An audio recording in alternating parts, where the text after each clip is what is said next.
처음 보는 친구들이 대부분이죠. 전화번호 저장부터 해줄까? 선생님이 이제 노정환 쌤이고요. 여러분들 통합과학 1년 동안 통합과학 등급 만들어줄 거야. 통합과학 등급 따기가 쉽지 않습니다. 그냥 노정환 쌤이라고 하지 마시고 얘들아 앞에 선생님 이제 물리 전공입니다. 그래서 물리 노정환 쌤이라고 해주면 좋을 것 같아요. 여러분 그대로 저장 좀 해줄까 얘들아? 저장을 앞으로 이제 카톡도 해야 되고 010 이거 저장을 아예 해버리세요. 3006 1510 이렇게 그대로 저장 좀 해주면 나중에 또 이제 물리도 할 거고 할 게 많습니다.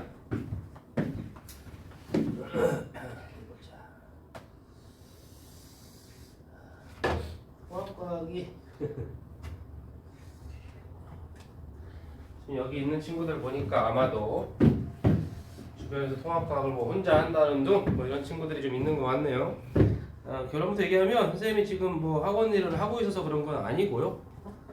선생님이 지금 매년 통합과학이랑 물리를 하고 있어. 근데 통합과학 이 과목이 생각보다 아주 뭐랄까 좀 지저분하고요. 아주 집요한 친구야.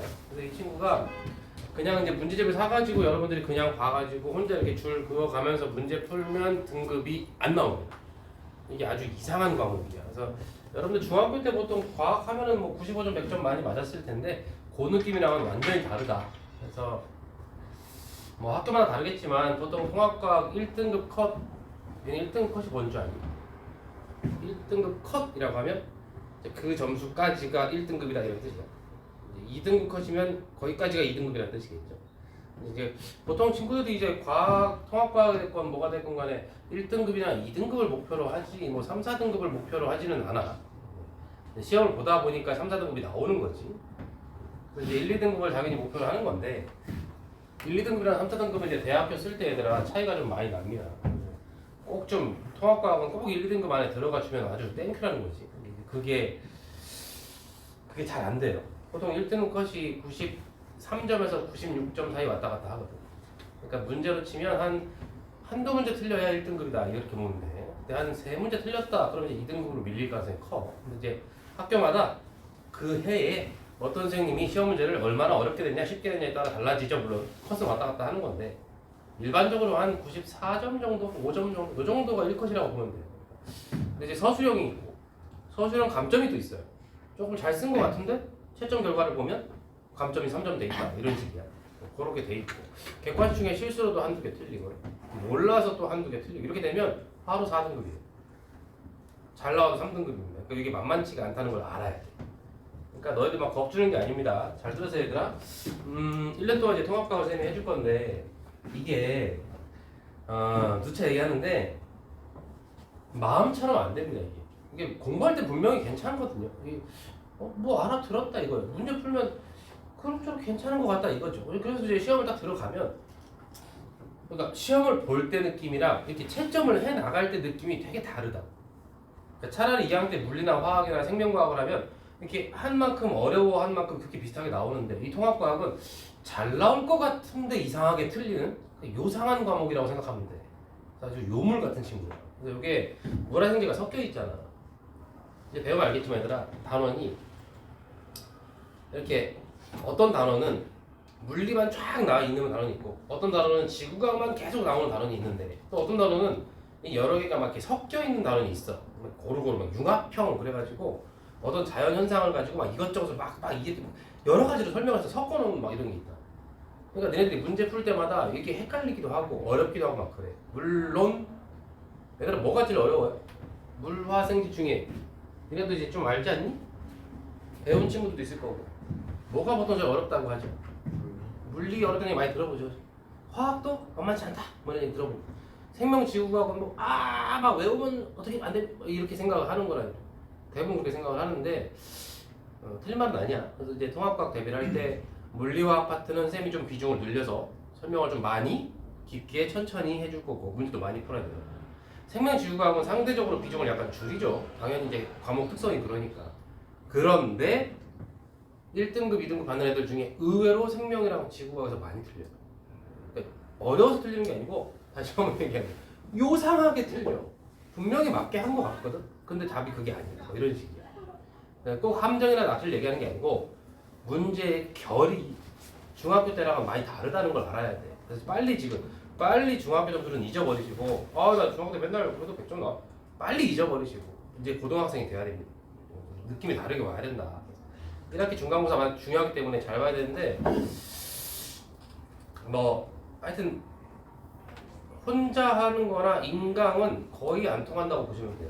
이게 뭐냐면 왜 그러냐면 통합과학을 이제 쌤처럼 오래 해본 사람이 어떤 게 중요하고 어떤 데에서 함정이나 낚시가 가능하고 그 다음에 학교별로 이 부분은 굉장히 잘 봐둬야 된다. 자세히 깊게 들어갈 건 들어가 주고 그 다음에 요건 놓치기 쉬운 건데 요건 좀 잡아라. 밑줄 쳐놔라. 이런 것들이 되게 디테일하게 노하우가 필요한 과목이라 그냥 이렇게 쭉쭉 친다고 되는 게 아니라니까.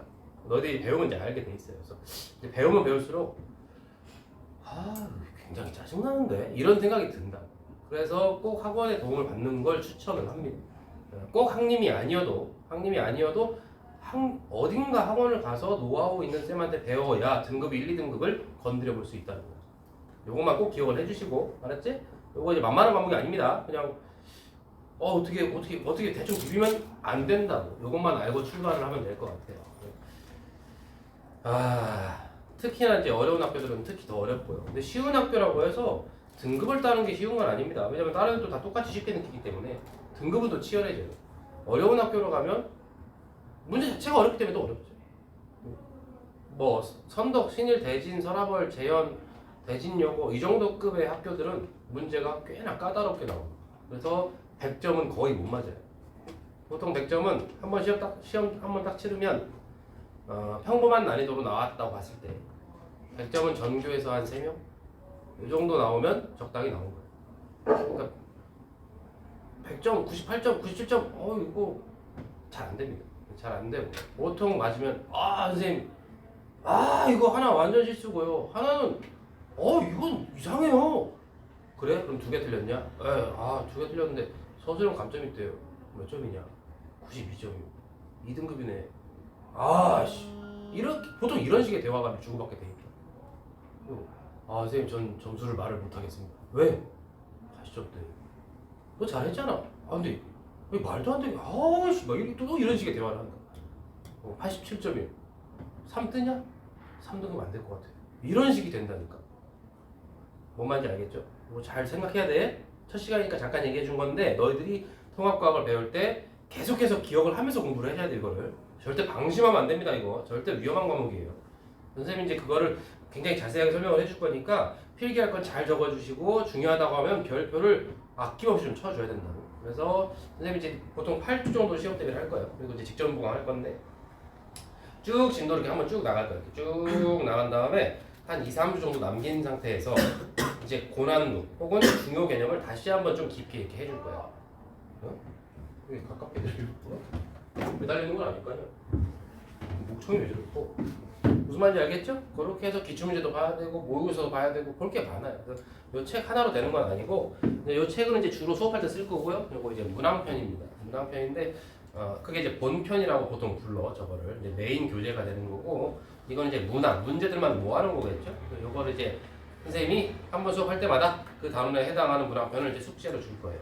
숙제로 주면 여러분은 그 본편에 있는 거기도 문제가 조금 붙어 있어. 설명 뒤에.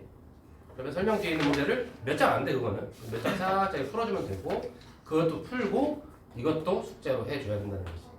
요거는 어떤 컨셉으로 보면 되냐면 얘들아 필수 문제다. 요 정도는 무조건 해결이 돼야 그러니까 채점을 그래도 해볼 만하다. 시험을 봤을 때 요 정도가 해결이 안 되면 사실 채점할 맛이 안 날 겁니다. 요건 필수 문제라고 보면 되고 이거 말고 고난도 문제가 또 나갈 거예요. 또 나갈 차차 계속 나갈 거니까 그런 줄 아시고 그다음에 이제 니네 보통 이런 거 학원에서 뿌리면 자체 교재가 됐건 뭐가 됐건 간에 정답지가 좀 이렇게 뭐라고 어떻게 돼 있어요? 넘기면 뒤에 중학생이나 잘 모르냐? 고등학생이랑 정답지가 이렇게 좀 이렇게 쭉 해달지가 붙어지면 이렇게 왔다 갔다 하면서 채점을 해야 되거든요. 굉장히 불편합니다. 그죠? 아주 짜증나요. 선생님이 좀 귀찮지만 따로 해달지 따로 좀 뽑아놨거든요. 뽑아놔서 내가 하나하나 껴놨어요. 대단하지 않니? 사실 이거 쭉 뿌리고 이거 쭉 뿌리면 되는데 받는 사람 기분이 있잖아.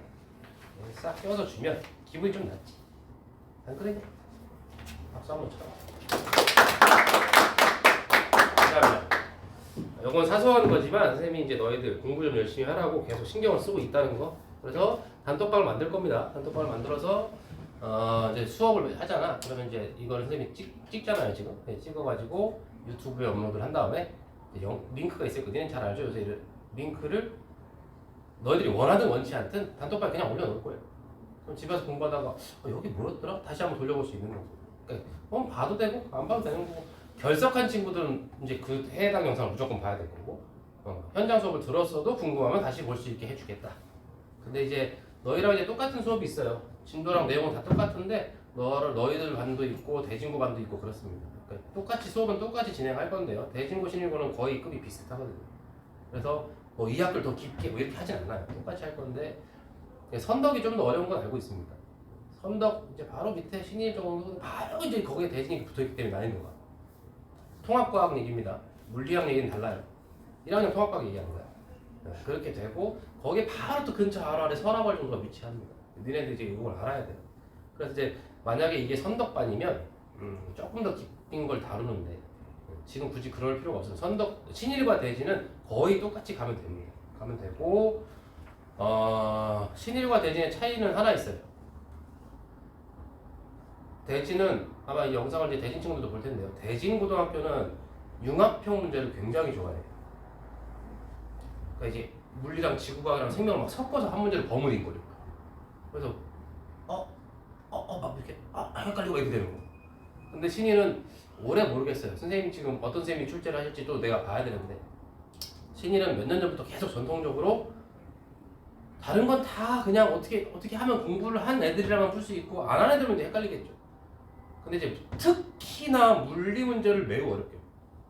그래서 애들이 물리 문제에서 다 나가 떨어지는 거야. 나머지 화생지 파트는 이제 대중고급으로 굉장히 까다롭게. 그래서 이제 혼자 공부하는 친구들은 무조건 다 틀립니다. 그렇게 보시면 돼요. 그래서 나중에 선생님이 물리 파트 설명할 때 너희들은 신일고니까 라고 해서 좀 더 추가되는 게 있을 거예요. 대중고 애들은 뭐 그 아주 깊은 물리까지는 갈 필요가 없는데 너희들은 따로 좀 해야 됩니다. 그때 이제 영상을 따로 찍겠죠. 무슨 말인지 알겠죠? 그래서 영상을 계속 보면 계속 이렇게 체크를 좀 해주시고 거기다가 선생님이 정답지라든가 뭐 숙제 뭐 이런 거 있잖아. 그런 거 다 거기 단톡방에 계속 공지를 올릴 거예요. 답장 같은 거 안 해도 됩니다. 그냥 받아보기만 하면 되고. 답장이 귀찮거든. 답장 왜 안 했냐 또 막 이런다. 아예 답장하지 않게 해. 뭐지? 카톡 안 되는 사람이 있어. 가끔 있던데. 전화번호는 있는데 카톡이 없는 애도 있더라고. 왜 그러는 거지? 이거 어떻게 하면 그렇게 돼? 아니. 뭐야? 왜 몰라? 몇 살이야? 어떻게 하면 그렇게 되니? 전화번호는 있는데 카톡에 안 뜨는 거. 니네 왜 그러냐? 니네도 좀 신세대가 아닌가 보다. 자네 뭔가 알고 있는 눈치인데? 네? 카톡 안 깔면 카톡을 안 깔아. 카톡을 안 하고 살겠다? 이거 하나가 나오지? 8개 들고 나오는 거 같은데.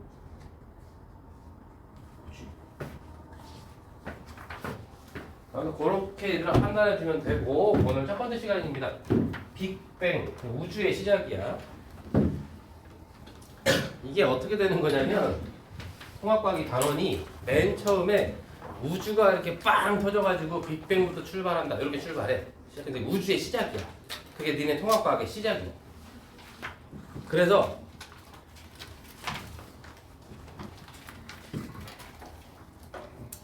이제 여러분들이 1년 동안 뭘 배울지를 이제 이렇게 로드맵을 그릴 수 있으면 공부하는 데 도움이 됩니다. 지금 이런 걸 배우려고 하는구나. 이걸 알고 배우는 거랑 뭐로 배우는 건 많이 달라요. 우주가 시작하는 게 니네 통합과학의 시작이야. 그래서 빅뱅이라고 하지. 시작하면 점점 가 이제 막 별을 배워. 그 다음에 별, 태양 같은 거 있죠. 그 다음에 뭘 배울까? 지구를 배우고. 그 다음에 이렇게 쭉 가다가 2학기 또 막 가면 이제 생태계를 많이 배워. 그 다음에 점점 가서 우리 인간 생활과 어쩌고 이거 돼. 뻔하잖아. 마지막에 뭘로 마무리되겠어? 쭉 왔어. 우주에 시작해가지고 쭉 왔어. 생태계 오고 우리 인간 생활 어쩌고 막 나왔어. 마지막은 항상 아름다운 얘기로 끝나잖아. 그죠? 지구, 환경 보존 이렇게 해서 끝나는 거야. 그냥 통합이 다 끝나는 거야.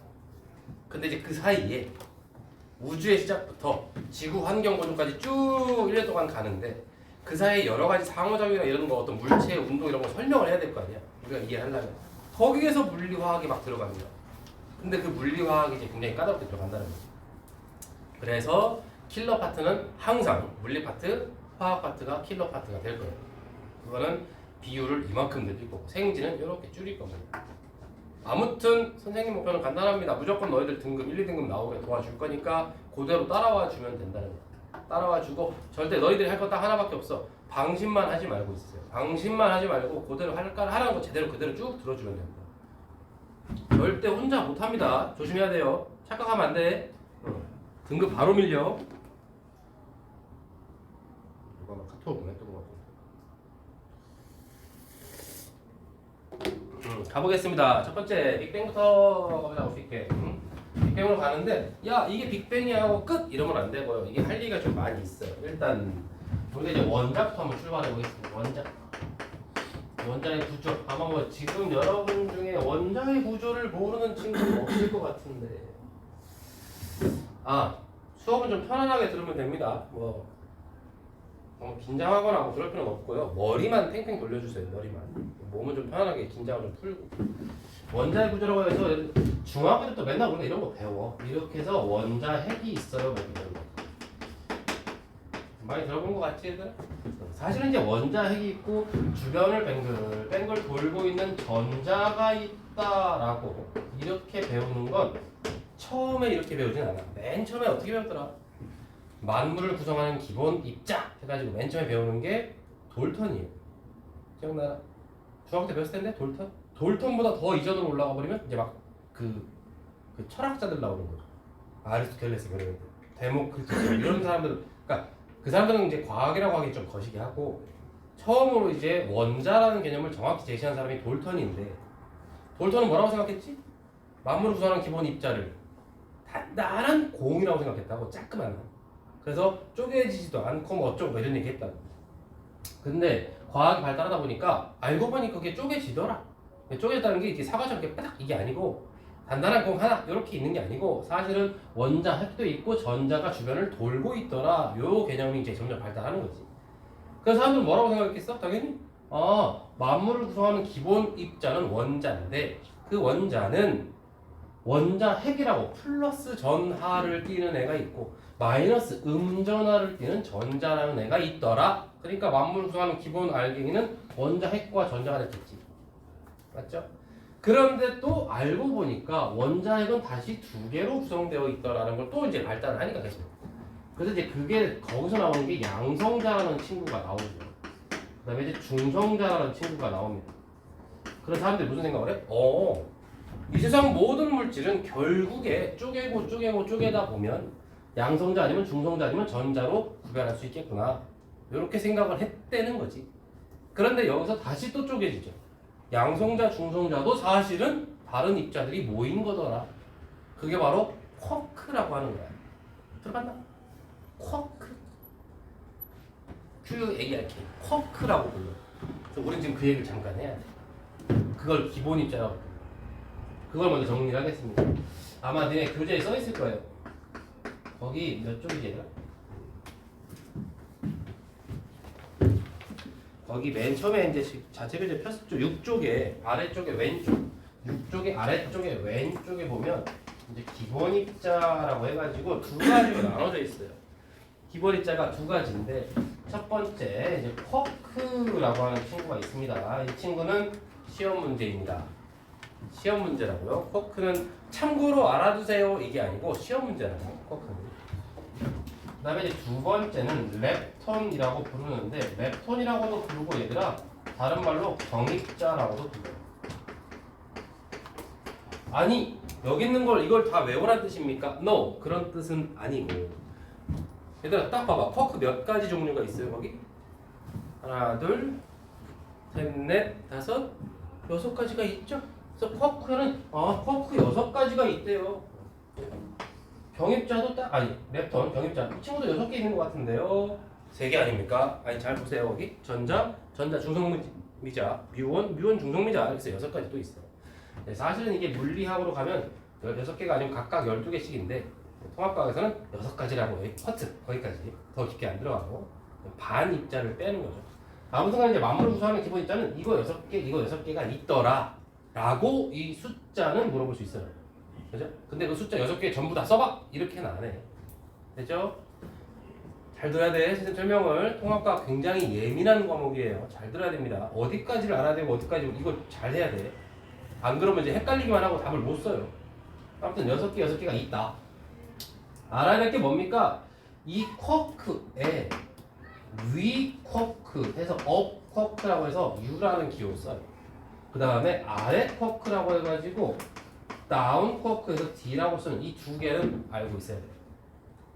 그리고 이 렙톤 병입자라고 하는 이 친구 이 종류의 전자가 있다는 걸 알아야 됩니다. 얘는 기호로 E라고 쓸 거예요. 이거 3개만 알면 됩니다. 하나 분명히 알아야 될 건 뭐냐? 전자는 쿼크가 아니다. 전자는 렙톤 혹은 병입자다. 분류가 다르다. 그래서요. 이 친구들은 쿼크가 뭉쳐서 된 친구들이고요. 이 친구는 방금 얘기했죠? 이 친구는 렙톤이라고 합니다. 이 자체가 렙톤이라는 뜻이야. 얘 자체가 렙톤이야. 다시 해줄게요. 잘 들으시오. 전자는 만물의 기본 구성 입자인 쿼크와 렙톤 중에 렙톤의 한 종류야. 쿼크는 이런 저런 쿼크들이 있는데 그 중에서 업 쿼크와 다운 쿼크가 뭉치면 양성자와 중성자가 되는 거야. 그러면 양성자는 만물을 구성하는 기본 입자다, 맞니? 노지, 노! 쿼크가 기본 입자고 얘네가 뭉쳐서 양성자가 된 거래. 기본 입자가 아니죠. 전자는 만물을 구성하는 기본 입자다, 맞니? 요건 맞는 거지. 무슨 느낌인지 알겠어요? 얘네가 기본 입자라니까. 근데 그 기본 입자 중에 한 종류, 한 녀석이 한 녀석. 주인공이라고 지금. 6개의 주인공 중에 한 명이라니까. 근데 얘네들 그 6개 주인공에 들어가는 애가 아니야. 그 중에서 얘네들이 뭉친 게 얘라니까. 그러니까 이게 레벨 1. 그죠? 레벨 1. 얘네들은 뭉친 거니까 레벨 2 이렇게 된다. 그러니까 기본 입자가 아니라. 이렇게 묻기 시작한다고 아주 예리하게 묻는다. 그래서 이 친구는 기본 입자가 아니다. 이 친구는 기본 입자다라고 하면 되죠. 맞습니까? 자, 전자는 기본 입자다. 오케이. 동그라미 쳤다 이거죠. 전자는 기본 입자 중에서 쿼크에 속한다. 그건 틀린 거죠. 그지? 이해되겠지? 그런 식으로 정리 잘 해주셔야 되고 양성자, 중성자, 전자 얘기를 하기 전에 우리가 이 얘기 잠깐 하고 갈게요.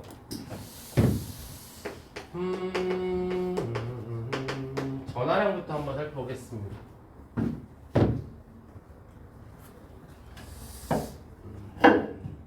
전하량은 양성자와 중성자와 전자가 있을 텐데 전하량은 그냥 양성자 아마 많이 들어봤을 거예요. 아마 살면서 들어보지 않았을까? 그죠? 양성자는 전하량을 플러스 1이라고 상대값으로 잡아요. 어떻게 기가 막히게 딱 플러스 1이네요. 그런 말이 아니고요. 원래는 플러스 1이 아니야. 원래는 1.6 곱하기 10-19중 블라블라 뭐 있는데 아유 야 너무 숫자가 복잡하다 야 그냥 플러스 1이라 해. 막 이렇게 해버린 거야. 그래서 그래 1로 해. 중성자는 전하량이 없는 친구예요. 전자는 전하량이 마이너스 1이랍니다. 너희들 지금 이걸 주목하셔야 되죠? 양성자와 전자의 전하량이 크기가 같다. 전하의 종류는 플러스 마이너스 반대인데 크기는 1이다. 둘 다 1. 절대값은 1이다. 그 다음에 질량이 있습니다. 전하량 말고 질량. 질량은 양성자의 질량을 만약에 M이라고 하면 이걸 어떻게 표현해야 될까요?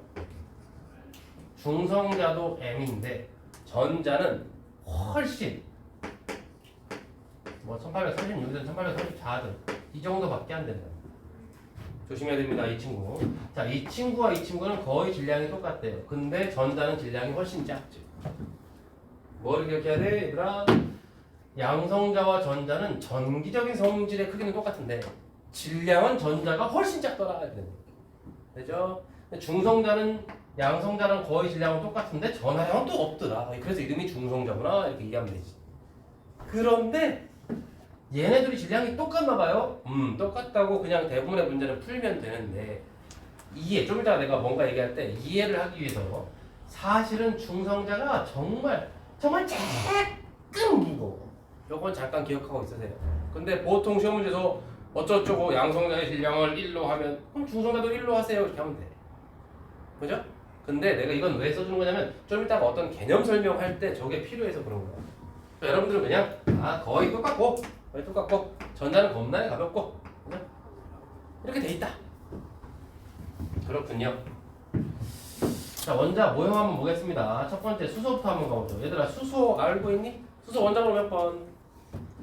1번입니다. 잘했습니다. 수소 원자번호 1번이야. 그럼 원자번호가 1번이다. 원자번호. 우리가 보통 어떤 원소가 이렇게 있으면 원소 기호를 이렇게 씁니다. X가 됐건 뭐 Y가 됐건 H든 뭐가 쓸지 그죠? 쓰면 여기 왼쪽에다가 뭔가 쓰는 숫자가 있고 왼쪽 위에다 쓰는 숫자가 있어요. 아마 화학 선행했거나 중학교 때도 아마 배웠을 겁니다. 이렇게 뭔가 이렇게 쓰죠.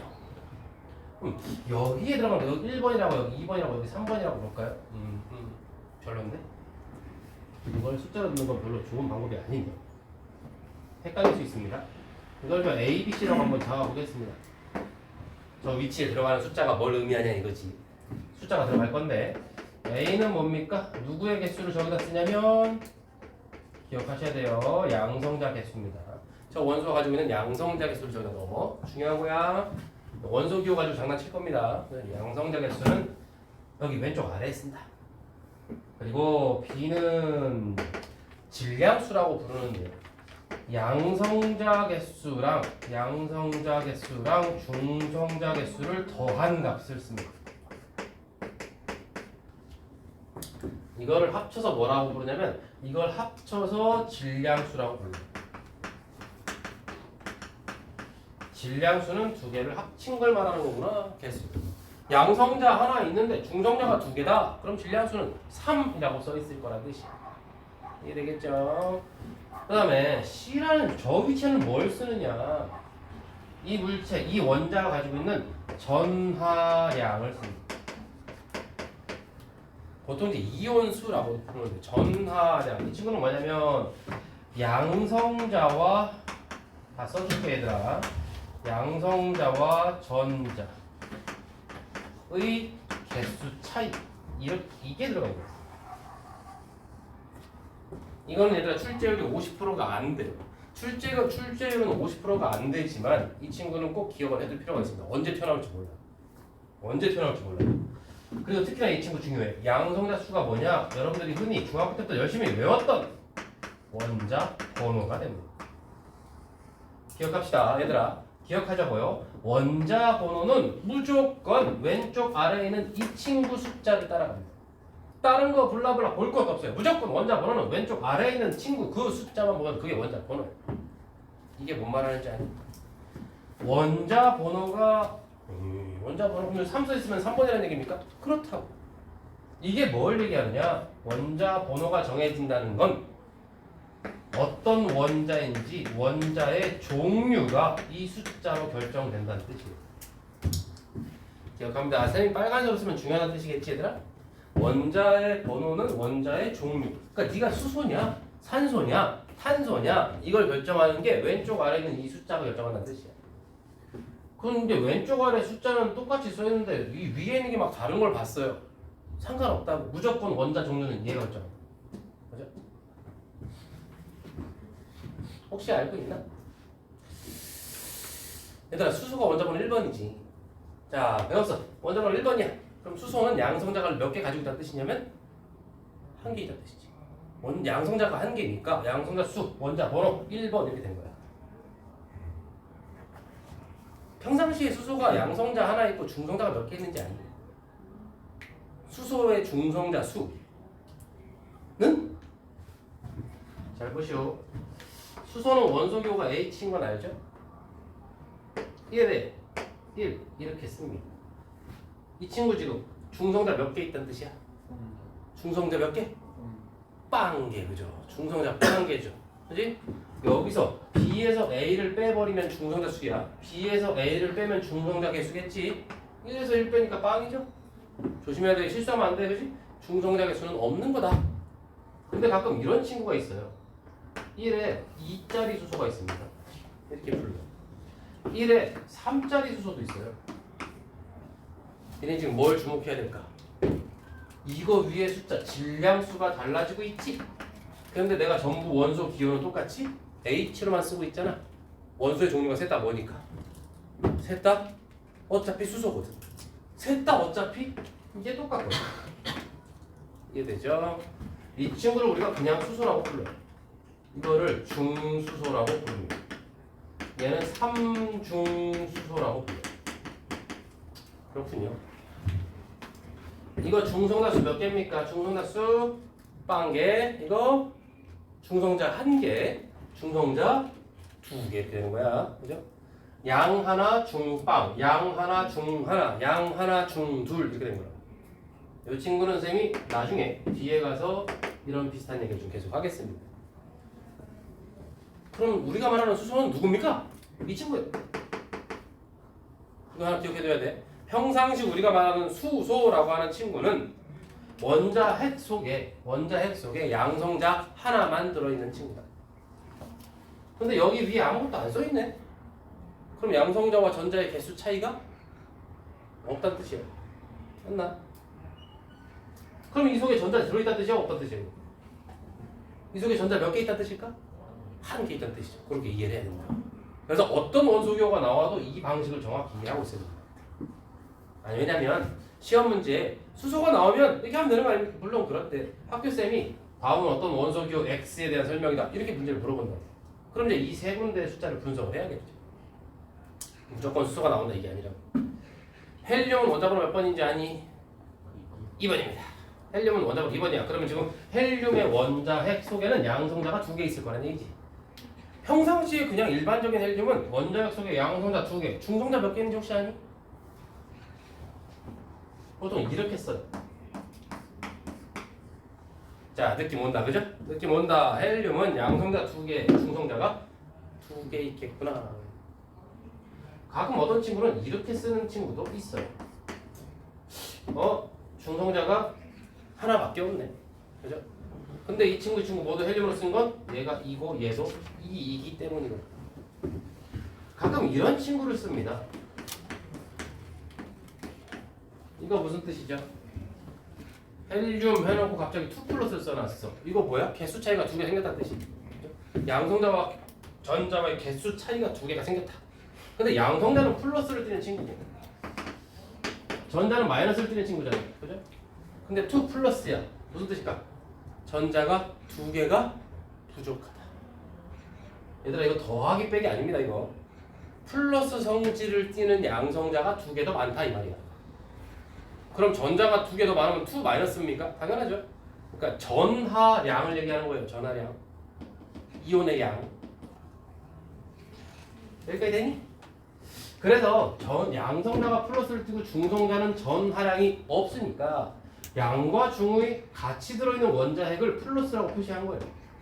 그러니까 원자핵 속에 들어있는 이 플러스라는 이 전하량은 얘는 아무 상관없는 친구고 양성자 전하량을 그냥 그대로 갖다 넣는 거야. 됩니까? 하나 물어봅시다 그럼. 이거 지울게요. 1에 H 플러스 이렇게 돼 있어. 이 속에 양성자 몇 개 있는 겁니까? 양성자 몇 개입니까? 1개. 잘했습니다. 중성자 몇 개니? 잘했습니다. 전자 몇 개? 전자 몇 개? 빵 개죠. 그죠? 전자 하나가 원래 있어야 되는데 사라졌나 봐. 무슨 이유인지 모르겠어. 그럼 이거 원자 모형을 한번 그려볼까? 원래 수소는 어떻게 그립니까? 이렇게 원자 핵이 있고, 잘 보세요, 잘 봐. 원자 이건 이 그림은 시험 문제 가능해. 원자 핵이 있고 그 속에 양성자라는 친구가 하나 있나 봐, 그죠? 원래는 중성자를 그려면 여기다 중간 동그랗게 그려요. 중성자는 근데 전화를 안 띄지. 그래서 괜히 동그라미만 괜히 그려놔. 그럼 중성자가 있다는 얘기야. 근데 얘는 그릴 필요가 없지. 되나? 주변에 전자가 돌아다니고 있을 거야, 근데 원래. 근데 아이씨 없대. 아니 뭐야? 그럼 개뿔 이 녀석의 원자 모형을 그리면 있잖아. 그냥 양성자 하나 있는 거야 이거. 여기까지 됩니까? 그러면 우리는 이렇게 얘기하는 거야. 어이 친구 이거 알고 있어? 뭘요? 양성자 1개가 있거든. 근데 그게 말이지 수소에서 전자 뺀 거, 수소에서 전자 뺀 거, 그럼 뭐가 남냐면 수소의 원자 핵만 남겠죠? 둘이 같은 거 알고 있냐? 이게 물어보는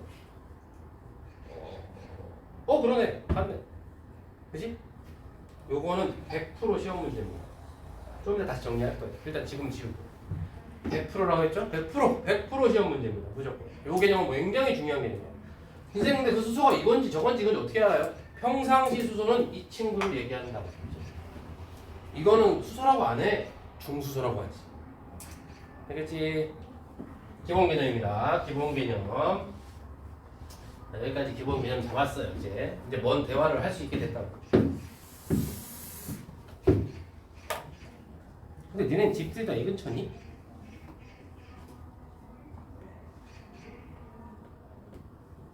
어딘가 집이? 이 근처 아닌 사람 손 들어보세요.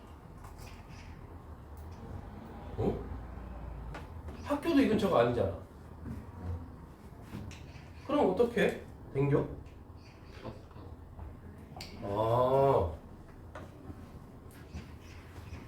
그 니네 학교 근처에도 이렇게 신일 봐주는 학원 있지 않니? 모르나? 그럼 어떻게 집이 이 근처가 아님에도 불구하고 학교도 이 근처가 아니고 그 근처에도 학원이 있는데 이쪽으로 오는 이유는 뭐야?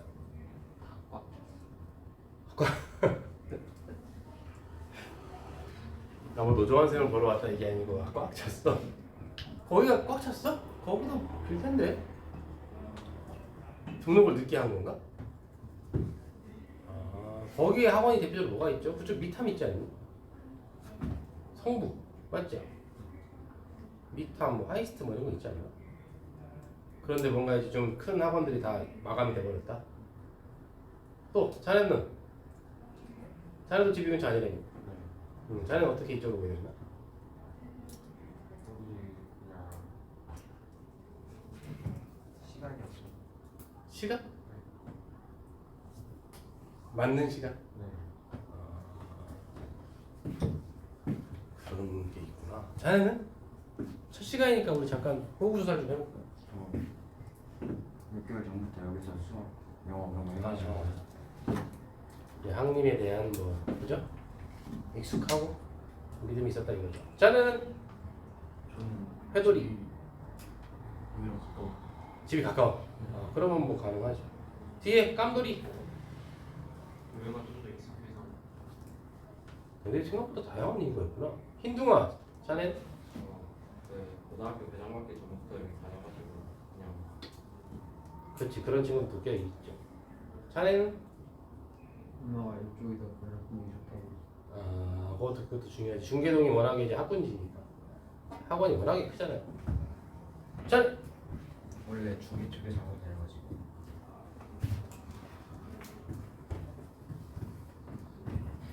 난 그런 이유인지 몰랐어. 작년에도 쌤이 신의를 했거든요. 작년에도 했는데 작년에 100점도 나오게 했고 1등급도 다 맞췄고 했습니다. 신일이 만만한 학교가 아니죠. 까다롭죠. 대진도 그렇고 이번에 이제 전교생이 몇 명이래? 1학년? 300 몇 명? 10 몇 명? 조금 줄긴 했어. 그래도 뭐 선방했네. 316명.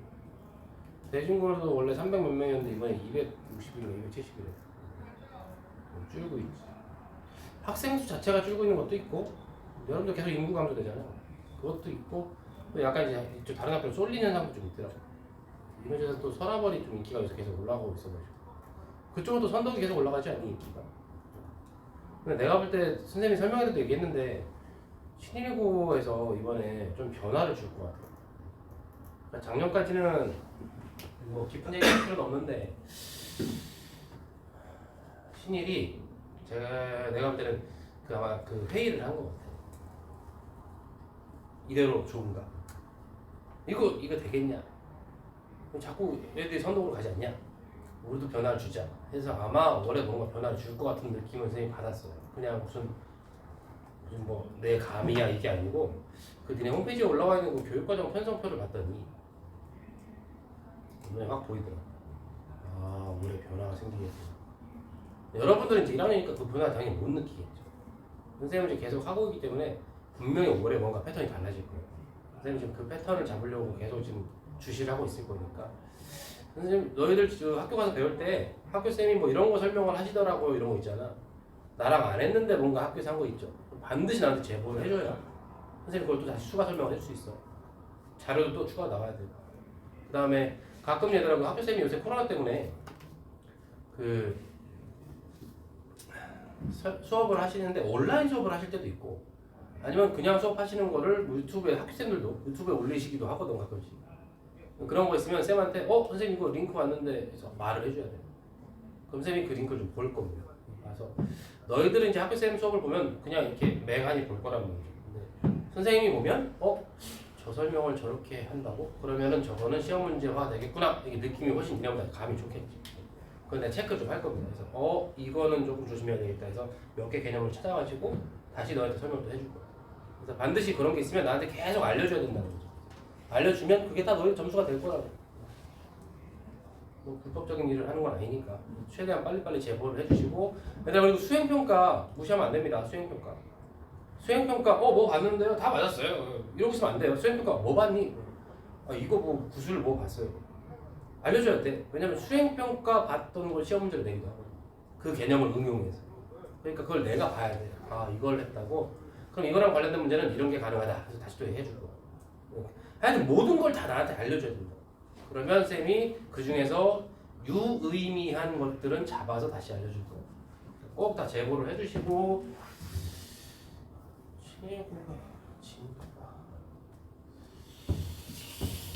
띄엄띄엄 나가죠. 띄엄띄엄. 그죠? 과학생 몇 분 들어오시니? 한 분이 하시니? 네 분 나눠서 진도가 이렇게 다 띄엄띄엄 돼 있을 거예요. 여러 군데 이렇게 처음부터 이렇게 쭉이 아니고 이렇게 떨어져가지고 쭉 이게 나중에 이렇게 다 연결되겠지만 아무튼 그래서 진도가 띄우면 작년에 아마 진도랑 비슷할지 모르겠어요.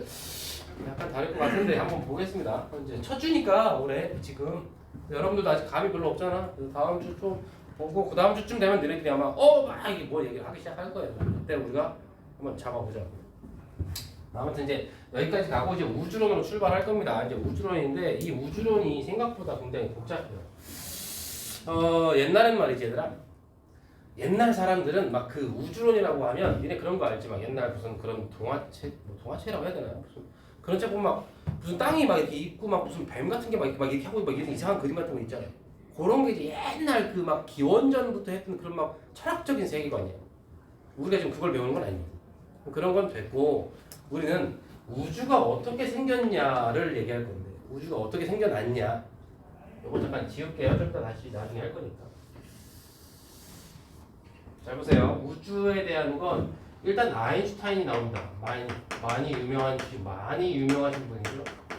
아인슈타인이 나오죠. 거기 7쪽에 나와 있습니다. 아인슈타인 나오고 이제 프리드만이라는 친구죠. 프리드만 혹은 프리드먼 뭐 상관없어요. 프리드먼 르메트르라는 친구도 있는데요. 르메트르는 거기 안 써 있네요. 르메트르도 얘랑 이제 같은 비슷한 주장을 했다. 이제 르메트르라는 과학자 이름이 나올 수도 있으니까 조심해 주시고요. 자, 이렇게 돼 있는 건데 이 친구는 이제 아인슈타인은 정적 우주론이라는 걸 얘기했답니다.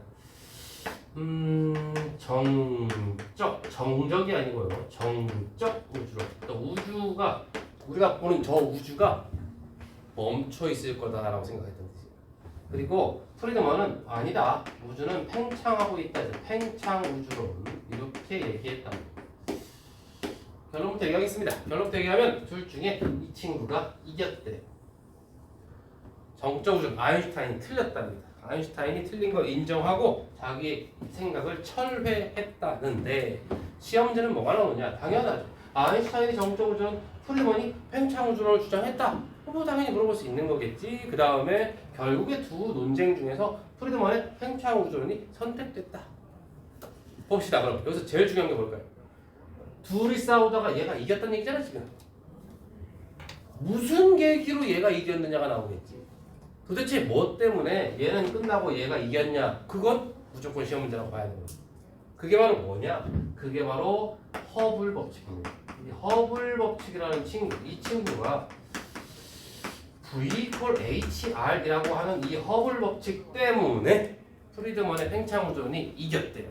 아주 중요해지겠죠. 왜냐면 얘가 계기가 된 거잖아. 그렇지? 그래서 허블 법칙은 우리가 자세하게 들여다볼 거예요. 그럼 이제 사람들 무슨 생각을 할까? 야! 아인슈타인 틀렸대. 우주가 팽창하고 있댄다. 이렇게 되는 거야. 그래? 그럼 지금도 커지는 거냐? 그렇다는데? 그래? 그냥 커지면 되는 거냐? 글쎄, 그냥 커지면 될까?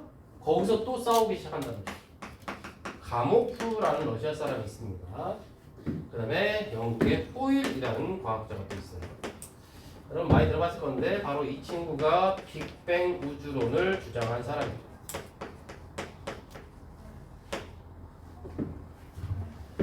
호일은 정상 우주론을 주장했답니다. 조심합시다. 정적 우주론, 정적 우주론이 아니고 정상 우주론입니다. 영어가 헷갈려요. 결론적으로 둘 중에 누가 이겼습니까? 빅뱅 우주론이 이겼다네요. 자, 감이 오십니까? 감이 옵니까? 뭐가 더 중요해질까요? 뭐가 중요해지겠어? 빅뱅 우주론이 정상 우주론을 누른 이유가 뭐냐? 무슨 계기냐? 그거는 이제 우주 배경 복사라고 하는 어떤 개념이 있다는데, 우주 배경 복사라는 요 개념이 있답니다. 그럼 이 친구는 역시 무지막지하게 중요해지는 거죠. 저 친구 때문에 승부가 갈렸잖아. 자, 우리 잠깐 쉴 건데요. 이거 하나만 체크하고 쉬겠습니다. 가모프랑 호일은 얘들아 잘 들으시오. 얘는 우주가 멈춰 있다야. 얘는 우주가 점점 커지고 있다야. 지금도 처음부터 지금까지 계속. 근데 얘가 이겼고 얘가 졌댔지. 얘 때문에 허블 법칙 때문에. 그거를 그래 네가 이겼어? 근데 어떻게 커지는 거야? 커지는 방식에 대한 걸로 싸우는 거거든. 그러니까 가모프의 빅뱅이나 호일의 정상 우주론이나 둘 다 우주는 어떻게 되고 있다고 보는 걸까? 우주는 팽창하고 있다고 보는 거야. 그러니까 얘는 우주가 팽창하고 있다고 보는데 얘는 우주가 멈춰 있다고 했다. 그럼 틀린 말이야, 틀린 말. 둘 다 팽창 우주론에서 나온 개념이에요. 무슨 말인지 알겠습니까? 그러니까 가모프의 빅뱅 우주론과 호일의 정상 우주론은 둘 다 프리드먼의 팽창 우주론, 프리드먼의 팽창 우주론을 지지한다. 그러면 맞다고 하면 된다는 거예요. 무슨 말인지 알겠죠? 우리는 지금 여기에서 허블 법칙부터 이런 저런 친구들을 쭉 살펴볼 건데 스토리가 매우 길어요. 교재를 보시면 별로 뭐가 없겠지만 이게 니네가 이거 시험 문제 다 해결하려면 꽤나 많은 배경 지식이 필요합니다. 잠깐 쉬었다가 우리 한번 잡아보겠습니다. 이거 왜?